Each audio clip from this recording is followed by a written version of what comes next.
Welcome to The Growth Agenda, a sales and marketing podcast presented by Quadrant Consulting. In this podcast, we explore how commercial leaders can provide new answers to the old question, where will growth come from? We hope you enjoy today's episode.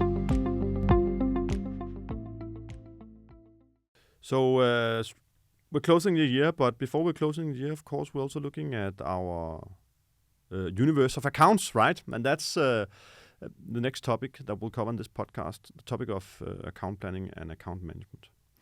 And this topic is interesting because it's something that we all hear that we need to do, right, as salespeople, but how it's actually implemented and executed often goes a bit haywire.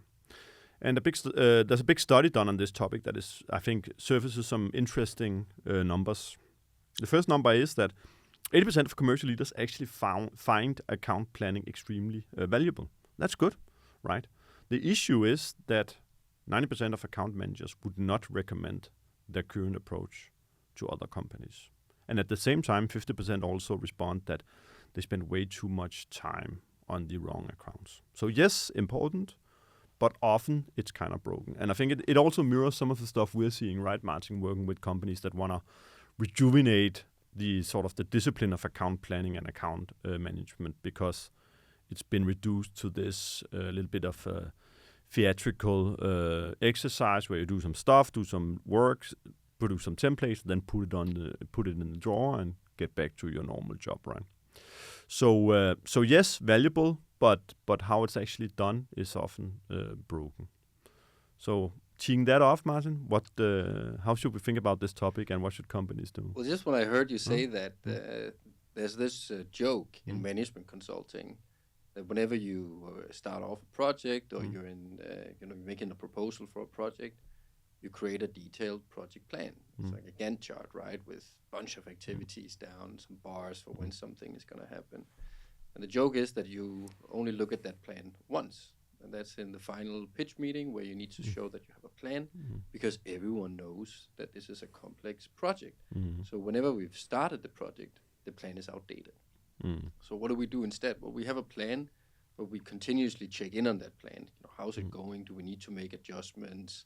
How did it go with this activity? Did we finish on time? So you basically use the plan as a point of departure and as a tool to work with project management.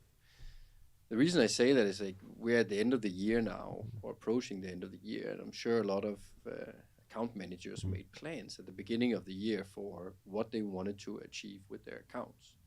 But I'm also sure that a big part of those plans immediately ended up in a drawer after they were presented to their managers. So it's more, why did they then do it at the beginning of the year? I think it's this false sense of comfort that you can also get from a very detailed project plan at the beginning. Oh shit, we got this under control. We have a plan.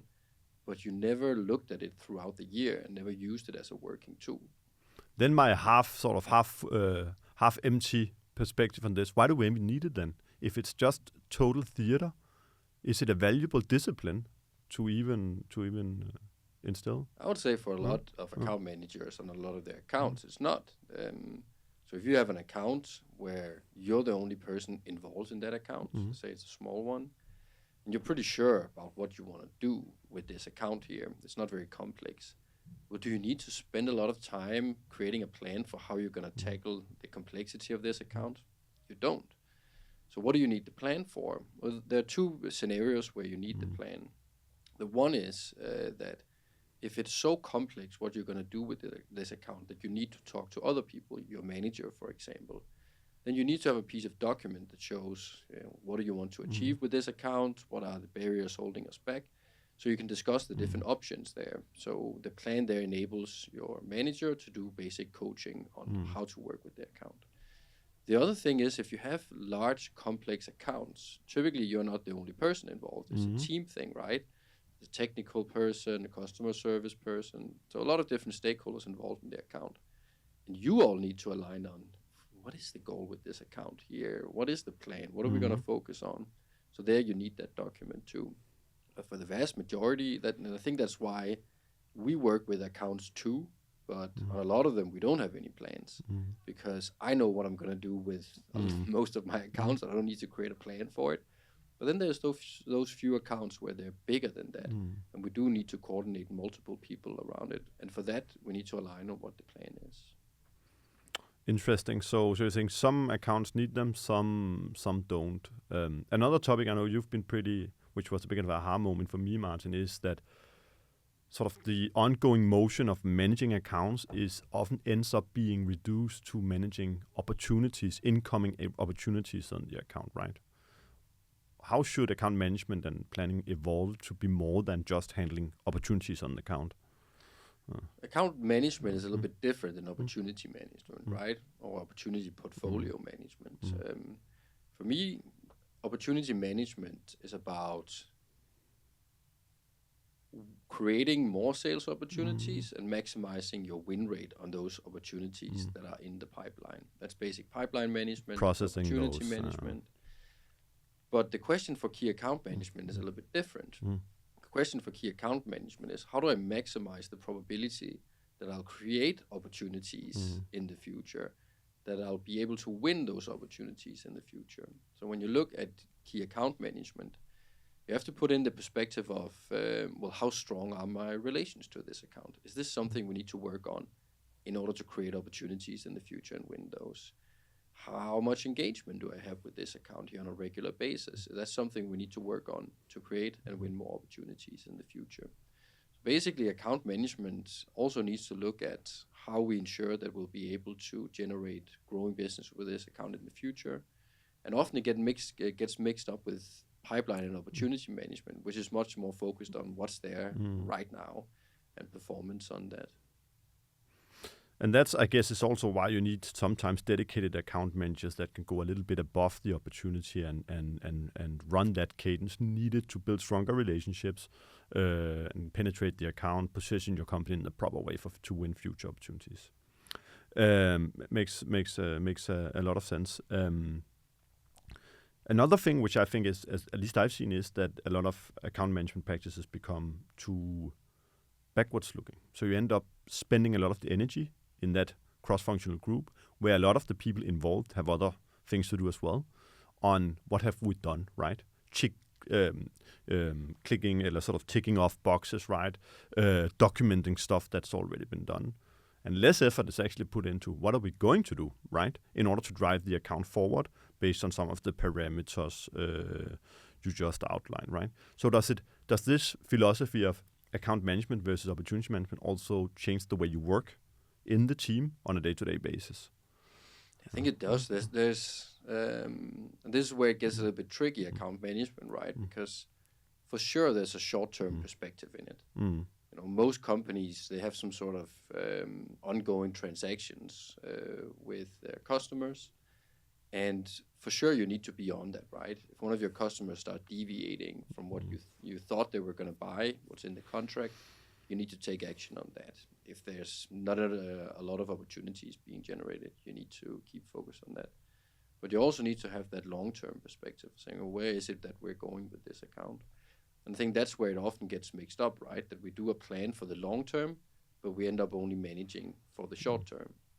So I think that's where the tricky part is making sure that that plan isn't something you just do once per year. It isn't something you just do every 3 years for some.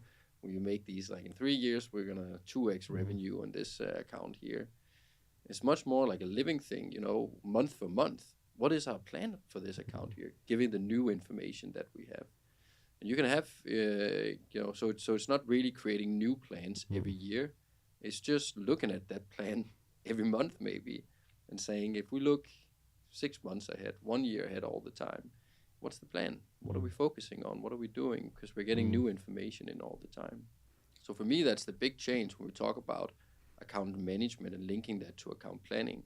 That account planning probably shouldn't function in these annual cycles because it doesn't lend itself well to what you need to plan for. It should probably be more in monthly cycles. So ongoing updated. You should always have a plan on it, and you just update that plan based on new information that you're getting in.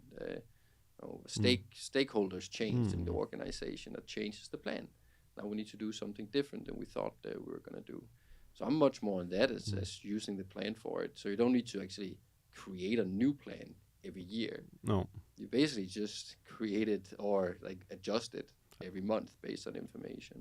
And that then the account understanding and the planning around the account becomes that sort of steering anchor for that cross-functional group. Having said that, obviously there's some cycles on the customer side that you need to make sure that you are synchronized to.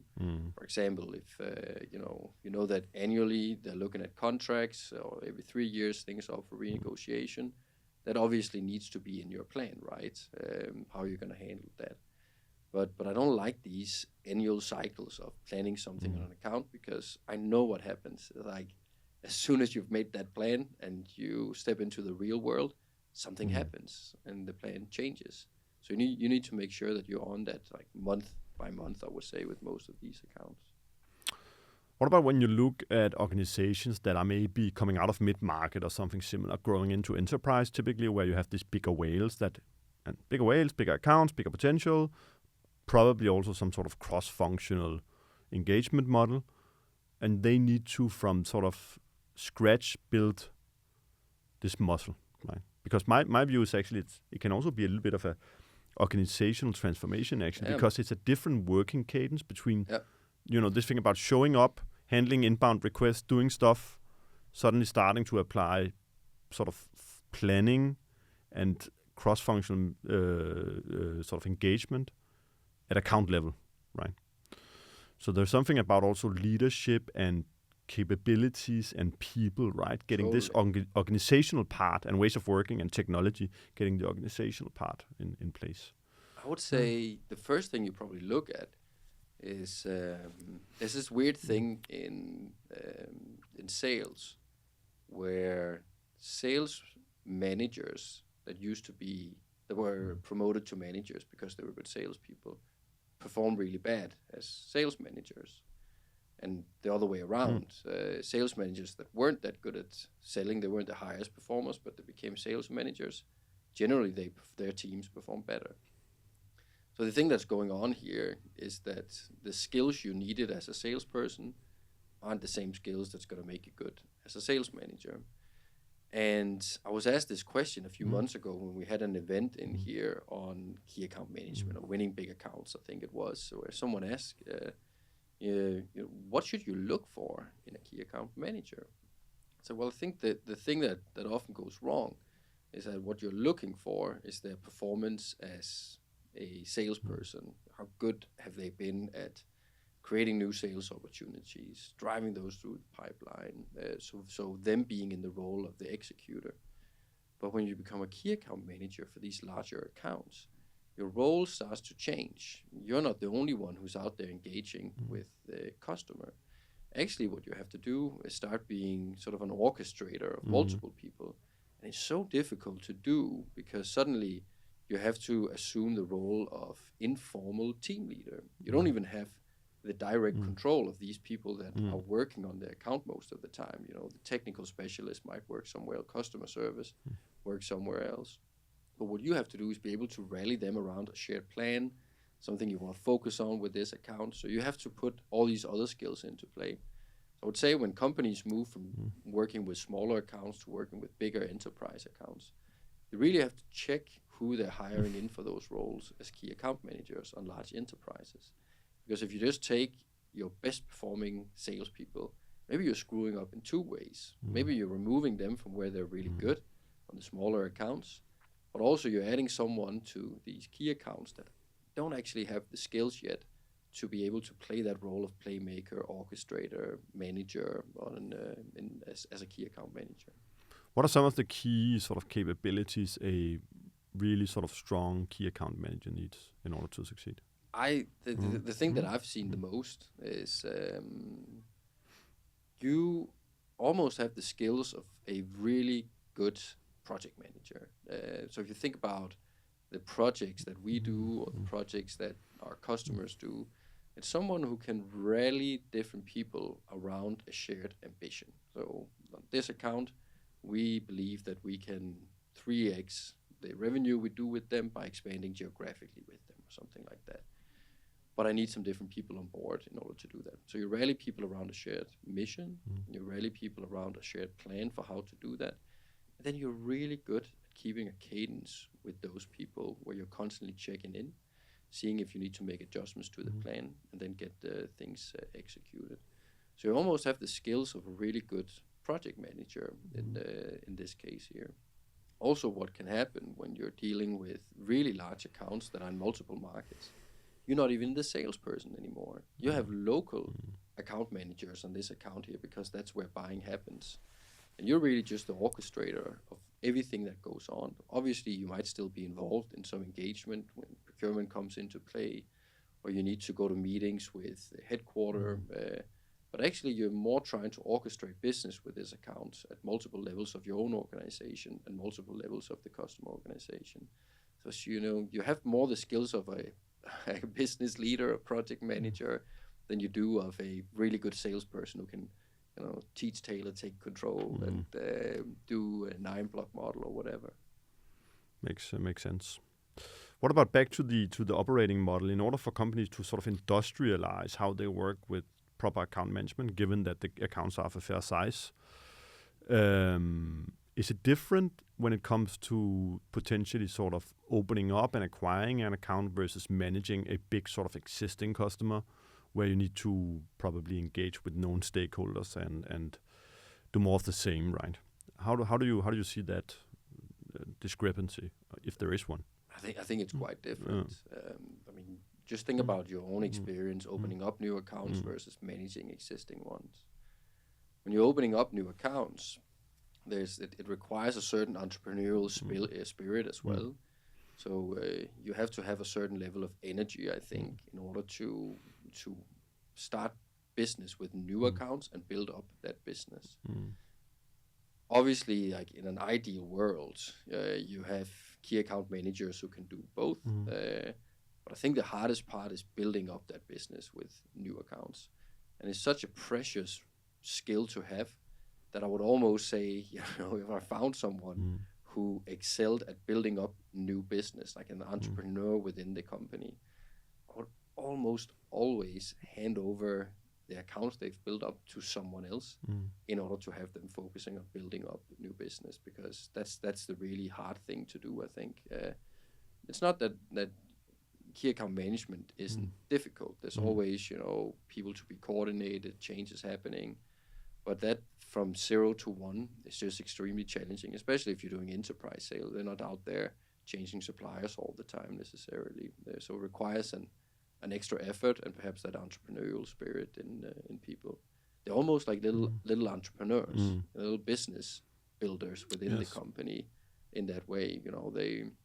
They see a market, it could be a geography, a segment, and they get fired up by the possibility of being on this mission to build up a business within a new area with new kinds of customers we haven't worked with before.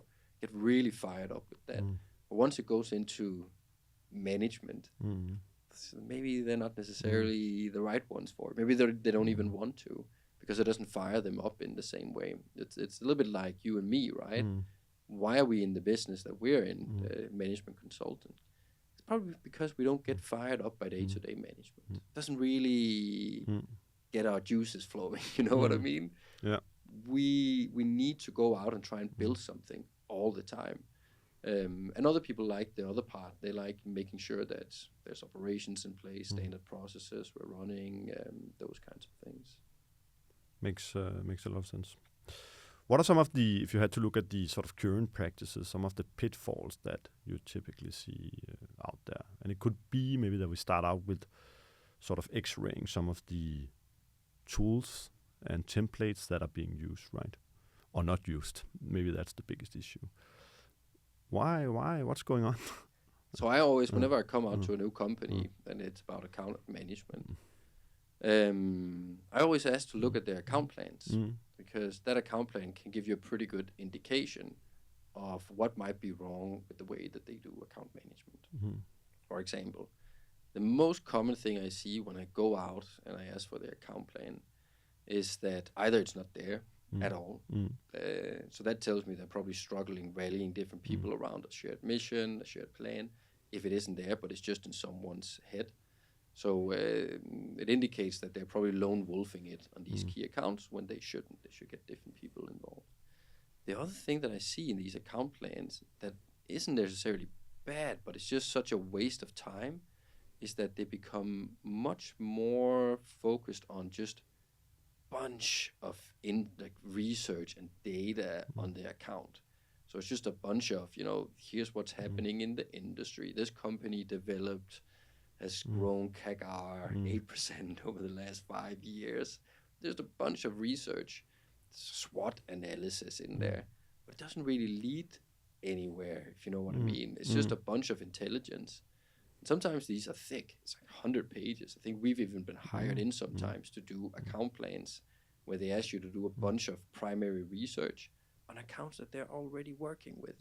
So it becomes more like a documentation kind of thing. And then once it's presented, then everyone says, oh, sounds good, let's go. And no one ever looks at it anymore, right? I'm not saying that you shouldn't do research on accounts and what's happening in the industry.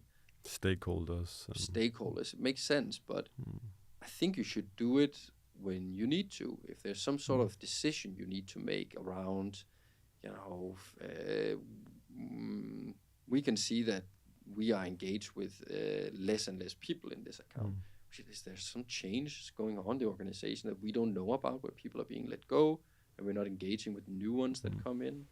I just don't like this heavy research part that happens once per year or every 2 years, and then they never do it again. I think it needs to be embedded, taking new information into account plan in a much more higher frequency operating procedure, like on a monthly basis. So it's more a procedure than it's a sort of one-off exercise. I think my frame is like when you do like greenfield accounts where you have no existing relationship, it's a pretty good exercise to actually run through that motion. But then you look for triggers or sort of these unique insights that give you a reason to engage, right, or to add value. And that doesn't come from just describing an org chart. It might help you understand who should we actually engage and how does the organization look, but the sort of true insights comes from staying on top of the account. And maybe once you start to engage, you also get sort of a backdoor access to information that is not revealed through desk research. And then how do you take that information in and act on it as a team, right? You can see it all the way down to, so if you take the slide that's typically in a key account plan, that has like, what's the plan here? Well, we're going to do this by then and this by then. If you go into that page and you have it in PowerPoint format and you can see, shit, this is going to be awful to edit. There's no space for anything. You can't make changes. Then I know this is not intended to be a live plan. I have very rarely seen account plans live in Microsoft Planner, for example. Put it in a Teams account so that there's a constantly changing and adjusted plan in there, and that's what we're looking at all the time. Very often it comes into these PowerPoint slides that are never intended for anyone to change. And that just totally defeats the purpose of a plan, because the only reason we have a plan is because it's a complex account. And if it's a complex account, that plan definitely will need to change. So I'm much bigger proponent of having a plan that's intended as a living plan. It's something you go in. It doesn't have to be a weekly basis, but on a monthly basis, and say, look, is this still what we're going to focus on and what we're going to do in order to achieve our targets, given that something happened over the month, given that there might be new information on the account, given that the industry might have changed. All these information you take in and then say, what adjustments do we need to make to the plan that we have here? So having it as a living plan rather than just something you can show to the bosses to say, look, we have a plan, don't worry. I completed the template. What other pitfalls can come to mind when you say you look at sort of the existing practices and what could be better?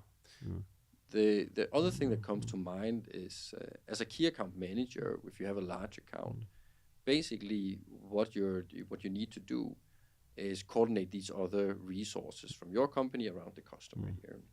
Could be marketing resources, customer service resources, and so on.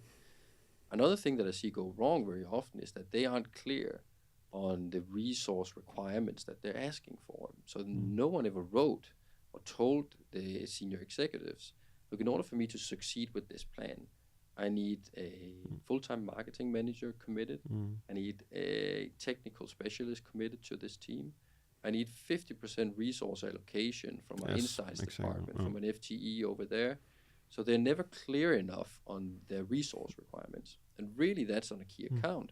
Is the whole purpose of having a plan, so that you can explain to someone who has the ability to allocate resources to your accounts, what do I need to succeed here?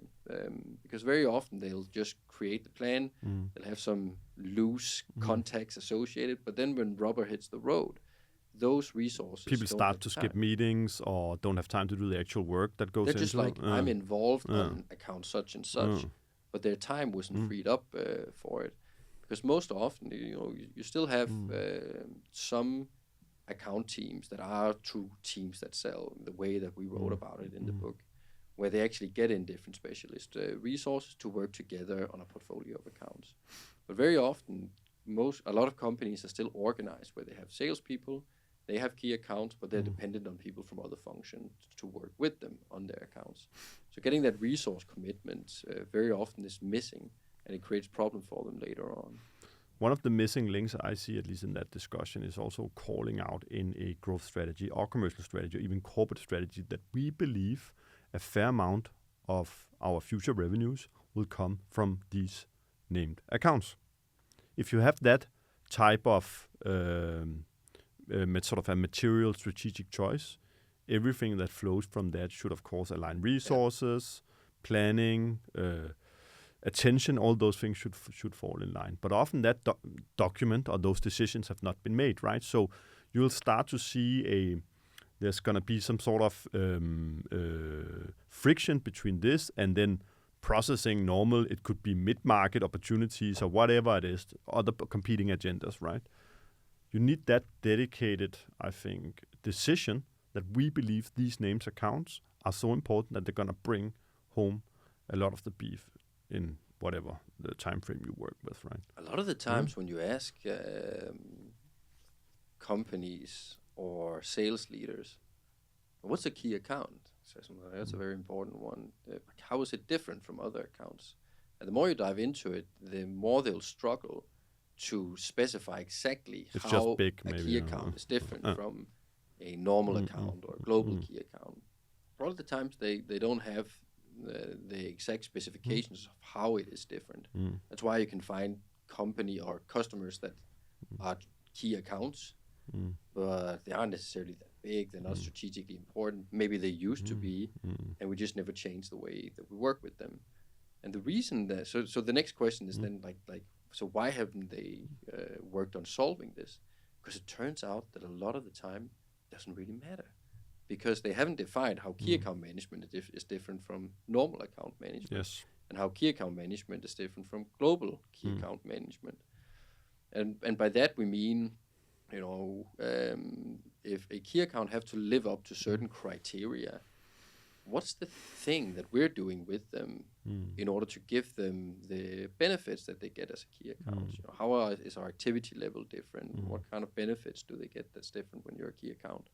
A lot of the times it's really blurry. It's just, we do account management, and it's hard to distinguish how normal account management is different from key account management, and how global key account management is different from key account and then management. resource bottlenecking is going to be a major issue, right? And again, it's about investing time, because what's on the other side of these, for example, if you have a set cadence of some sort, is that someone slots out some time in the calendar, go visits the client, invites them to an event, do a sort of roadmap presentation, whatever. So whatever it flows from these sessions is probably someone spending time or money on engaging that specific account, right? And if you have that, if you haven't had that described, all these different accounts or whatever, however you see the world is going to compete for these scarce resources, right? I think that's why they often end up in that situation where you do the classical analysis where you say, well,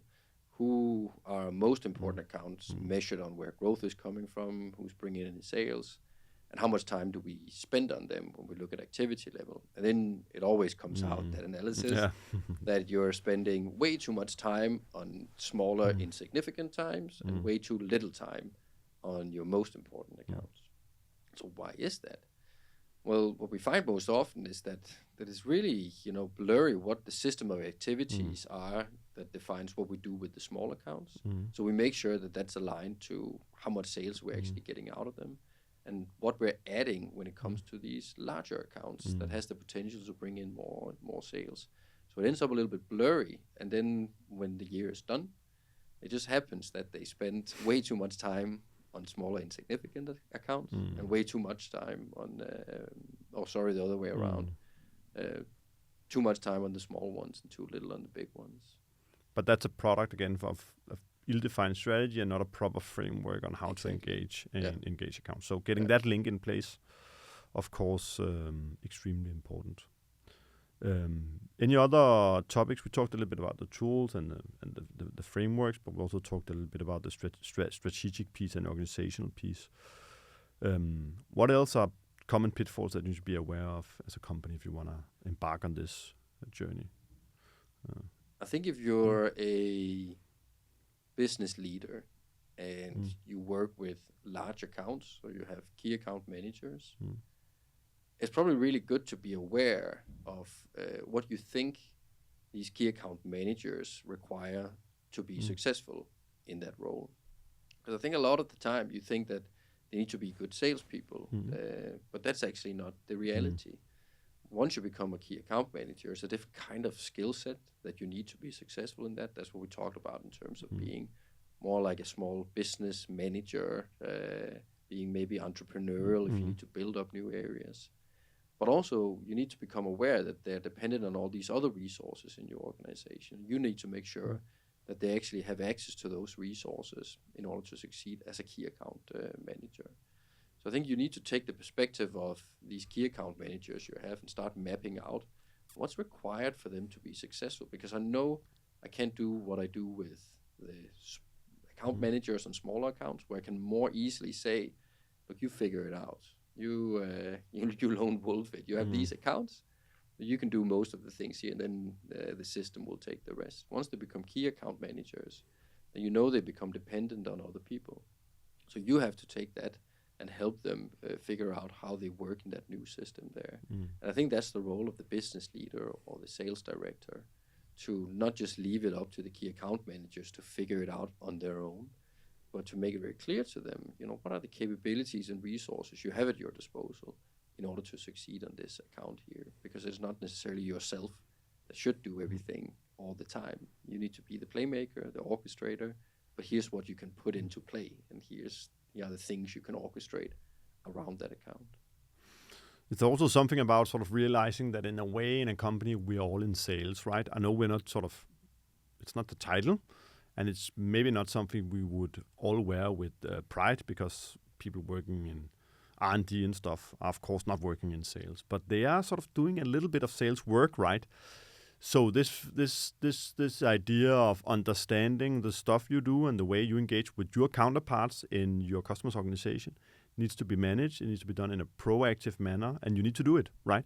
But it can be down to like inviting them into a co-development process, showing the roadmap, product roadmap, inviting them into providing guidance on the product, or speaking at an internal event, whatnot. There's many different sort of levers you can put to use that are not about pitching stuff and asking for money, right? But all those things are extremely important when it comes to sort of holistic account engagement. And the lowest hanging fruit for a lot of these account managers is just getting the collective intelligence around the account activated. For example, I remember we had this one account where suddenly they were invited to an RFP on one of their customers for a project they had no idea was coming. And everyone was scrambling a little bit. So where did this come from? Why didn't we know that this RFP was coming? So then they asked out to people who was already working on the account, because you have all these operational people working with the account as well. And they say, yeah, we knew. We heard over lunch, like a few months back. It's like, why didn't you tell us? Well, we never asked. No one ever asked. And if you're just, in some sort of like operational role, you don't think that might be relevant for a account manager. So I think figuring out a way to activate the collective intelligence that you have on an account, because you have all these more operational stakeholders engaging with the account all the time. Customer service, people in supply chains, people who are just engaging on a day-to-day basis around doing business with this account here. That's a very, very simple tool. It's just to put up on, like, if you have your account channel on Teams, for example, just have an intelligence board, and everyone is instructed. If you've come across a piece of information that may not be relevant, just write it in here. Because the other way that doesn't work is that you keep on inviting them to monthly meetings and say, so have you heard anything new? And then once they've been to a few of that where nothing has happened, this is irrelevant to me, they start checking out of those meetings. But just having a place where people can easily enter information, someone can go in and assess if it's relevant or irrelevant, that intelligence. Very, very good thing to start doing. And then, of course, get away from this idea that the sales rep, or account manager owns the account, right? Has the key to the account, right? Embrace the fact that you're probably engaging the account across different functions and again, with the peers in the customer's organization, and you cannot control that dialogue. That's not what account management is about, right? That's the old sort of... it's not what management is about, right? You can't do that in management either. This idea of control and command doesn't really fly. That's not how the real world works. But what you can do is rally people around a shared mission, coordinate things, orchestrate, act as a playmaker. Those things you can do. So to sum things up, Martin, let's just take some of the more sort of the golden nuggets from this session, right? Account management, it's about more than just managing opportunities, right? And I think the big transition I would make, I would really look at the way we're doing account or working with account plans today. And if you're doing it in these monthly or biannual, some even do it every 3 years, where they say, now we make the plan for this account here. You present it, everyone says, that sounds like a good plan. Then we don't look at it anymore. If you do that, I would really urge you to start looking at an alternative way of working with a plan, which is you have a point of departure, which is, given the information we have right now, this is what we think we should focus on, and here's how we think we should do it. Embedding that into an ongoing rhythm rather than just as an annual planning exercise, I think that's a huge win that you can have there, because then you can absorb new information all the time and answer this question: how does this new information change what we thought was the plan? Does it change anything? Maybe not. Then you just continue. Maybe it changes something and you make adjustments to the plan. But getting that cadence in on a monthly basis, and obviously what you would look for to see if that's in place is whether there's a live project plan that isn't just a PDF page in a document, but whether there's actually a plan going on that people continuously make changes and adaptations to. Makes a lot of sense. Any closing notes, Martin, on this topic that you feel like the world should know more about? I think key account management is probably, or account management is one of those disciplines that we've encountered ever since we started in this, and people learn, here's how you do a key account plan, and then you have certain meetings throughout the year. And of course, there's a mechanics to key account management. You sit down with an annual planning session with your account. You check in on how's it going every quarter with them. But you can't forget all that internal stuff on the very important accounts that goes on in key account management. So it's just as much as it's about having that external operating model where you say, this is how we're going to engage with the customer. You need to get that internal operating model in place in terms of how do we actually orchestrate ourselves around this account here. Because they're so big that we can't just have one point of contact. We're going to have multiple points of contact. And we need to make sure that we are coordinated and orchestrated to actually do that engagement effectively. So I think that's the big shift that's interesting, is that it's not just about the external operating model, but just as much about the internal one. And then maybe the final thing is to draw a line from your go-to-market strategy all the way to your engagement model, right? How do you invest where you see growth coming from? And then make sure you get the commitment in terms of resources, in terms of mandate to run a proper account management engine, right? Thank you, Martin. Thank you for taking us through this interesting topic. To you too, Mikkel.